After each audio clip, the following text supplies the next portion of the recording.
Hi friends, I'm Meliora. Welcome to my channel. Today we are facing a reckoning. For some of you, it's probably the same as for me, whether or not to buy a full-size bottle of Coffee Break by Maison Margiela line Replica.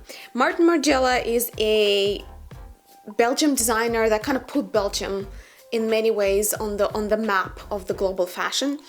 However, the fragrances that came with the Margiela's name, the Replica line, they came much later. So in many ways, I'm not sure if you're really trying to kind of assign any kind of brand value, that this is relevant for this particular case. I find them to be pretty detached from where the brand, kind of the fashion style, the concept came from, especially nowadays for the modern releases such as Coffee Break.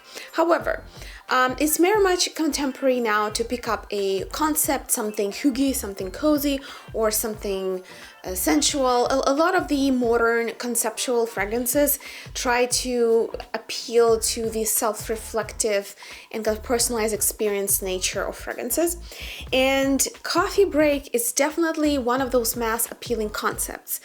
I adore coffee. I drink way too much of it, and I'm sure as many of you, many of us have been on the quest of finding the best coffee fragrance on the planet, and even that can mean 1,000 things to different people. So I am gonna just start with the spray and the review of the fragrance, and we'll kind of like comment on the what kind of coffee it is later. So Coffee Break by Replica from the Margiela's house is rather a caramel-like lavender latte. This is something that to me easily transfers you to a Starbucks type of experience. For some people this is like top-notch. I'm done here, thank you for the review. I'm gonna proceed with the purchase. And for others, like me, I don't really consider Starbucks to be coffee. I'm like that kind of a snob. I mean, it's fine, and these days you can choose your own beans, the ones that will go to your espresso shot. It's just, when something is so mainstream and so franchised, I kind of stay away from it usually. So for me, anything that has prominent notes of synthetic lavender and caramel syrup is a no-go most of the time. This is not the kind of coffee I'm looking for. I'm looking for freshly ground, like fresh ground coffee, like the coffee beans just been grinded, and they do have this slightly powdery, almost spicy kind of flavor that fills the room. This is not it. This is a pre-made Starbucks lavender latte drink for the best of the category and for the worst. It just depends where your taste lies. And you know, I've been wearing it for a while. I already did a comprehensive Maison Margiela Replica line review. If you're curious, you can see the rest of the lineup in my reviews of them, and like what they smell like and what they compare with in the previous video that's dedicated to that brand. Here we're particularly concerned about an executive decision to buy or not to buy. All of the criticism mentioned, aforementioned criticism, I still enjoy it. It's fun, it's easy, it's basically caramel gourmand with a bit of a hint. It has some allusions that make you think of a, as I said, lavender latte, but not necessarily the coffee itself.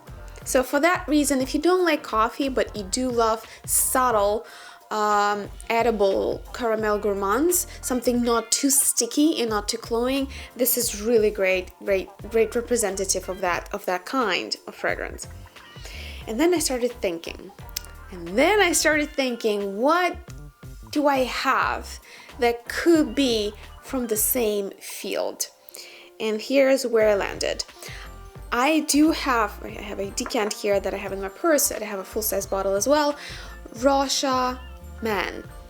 It's a rather cheap type of packaging, but a very affordable price if you can find it. It's one of those you either can't find it at all, or it's going to be rather affordable. Online, I mean. interestingly enough, Rashomon comes incredibly close. It's like an older brother of Coffee Break by Replica. It's a little bit more focused. It's a little bit much less caramel, actually, I would like to say. But it pretty much conveys the same experience. Certain powdery bitterness that I think reflects coffee. The lavender softness and almost mintiness that also ties it all together. Overall, it gives me a bit of a ready for work kind of vibe. And, well, though being just without a question unisex type of fragrance, it does ring a little bit more less gourmand and a little bit more monoaccord. So what I mean by that is when I apply it on my skin, and I wore it quite a few times, I just get a kind of a very definite perception, basically just like a sheet of olfactory impressions, like it's just like there, and then it just decreases in volume, not really developing or changing or migrating or really creating any kind of dynamic experience. It's very much along the lines of how fragrances were done at the beginning, end of 90s, beginning of 2000s, when monoaccords became really popular and famous. It's like what you see is what you get. This is one of those. However, it being a little bit more strong and much longer wearing than Coffee Break by Replica, I do prefer it in use. First of all, I do smell it on me much longer, probably up to 6 hours, while with Coffee Break, it's a very faint experience. It kind of reminds me of Jo Malone, Orange Bitters, those probably last 20 minutes if at best. The Coffee Break to me is kind of similar. You can overspray it, but all you will get as the result is kind of this sticky, syrupy sweetness that will overpower all other notes. This is why I generally don't recommend overspraying, because you don't get longer performance. You just get a kind of skewed and much more annoying and louder performance at the first hour. So here I do prefer Rashomon for the longevity, for the clarity of focus in that olfactory design. But then I remembered that a friend of mine sent me a decant from a European, rather affordable brand called Eisenberg. I think Eisenberg first started with skincare, and later, one by one, slowly, they started releasing their own fragrances. So the one that I have here is José, marketed toward women. They have two options for women and for men. I haven't tried the one for men, but I heard that the version José for men is going to be a little less sweet and a little bit more spicy.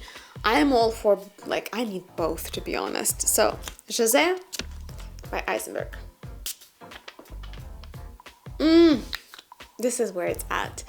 This is a way more believable coffee smell to me, even though it still lies within the realm of espresso drinks and lavender lattes and cappuccinos and that kind.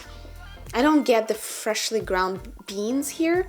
I get a cardamom, kind of cinnamon, somewhat peppery, the hot, sweet spices wrapped with that cappuccino type of drink.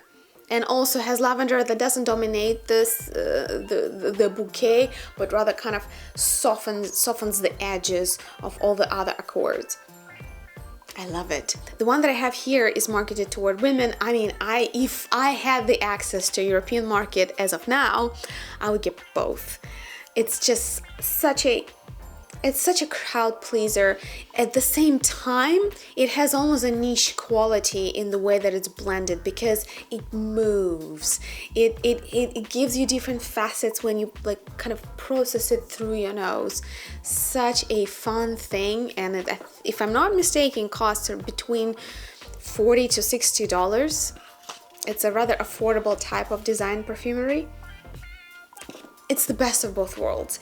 It's sweeter than the Rashomon for men, but it's much less cliche and caramel syrupy than the Coffee Break by Replica. So this is where I find myself. I do prefer something that I can get in the States, but I still have a half of my 5 ml decant, a full-size bottle of something that I way prefer for its technical performance.